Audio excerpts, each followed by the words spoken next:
যদি এখনই এইদেরকে ধরা না যায় তাহলে কিন্তু এই সিলেটবাসী নগরবাসী সন্ত্রাসী, চাঁদাবাজ, হিরোইন, মাদক এদের কাছে জিম্মি হয়ে যাবে। পাড়ায় পাড়ায় এই যে আপনার কিশোর গ্যাং, এরা যে যন্ত্রণা সৃষ্টি করেছে প্রত্যেকটি এলাকায়। তো আমরা আশা করি, আমরা স্থানীয় প্রশাসনকে অনুরোধ জানাবো যত দ্রুত সম্ভব এদেরকে গ্রেফতার করে সিলেটবাসীকে শান্ত করার জন্য। আজকে আমাদের 2 নম্বর কর্মসূচি। আমরা কালকে কলম বিরতি করেছি 1 ঘন্টা। আজকে দেখেছেন আমরা শান্তিপূর্ণ একটা সমাবেশ করেছি।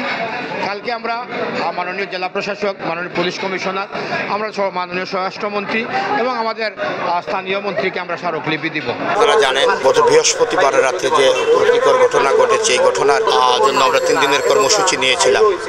আজকে আমাদের 3য় দিন। আজকে কর্মসূচিতে ছিল আমাদের জেলা প্রশাসক মহোদয়ের কাছে আমরা একটা স্মারকলিপি দিয়েছি।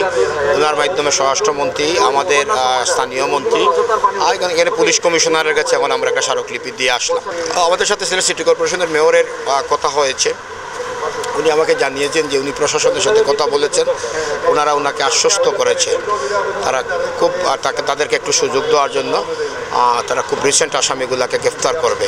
আমরা যেন এখন আর কোনো আলটিমেটাম না দিই। এই জন্য মাননীয় মেয়র আমাকে অনুরোধ করেছেন যে আজকে আপনারা স্মারকলিপি দিয়ে আসেন, এর মধ্যে আমিও চলে আসতেছি। আর ওনারা আমাদেরকে আশ্বস্ত করেছে যে আমরা রিসেন্ট আসামিগুলোকে ধরব।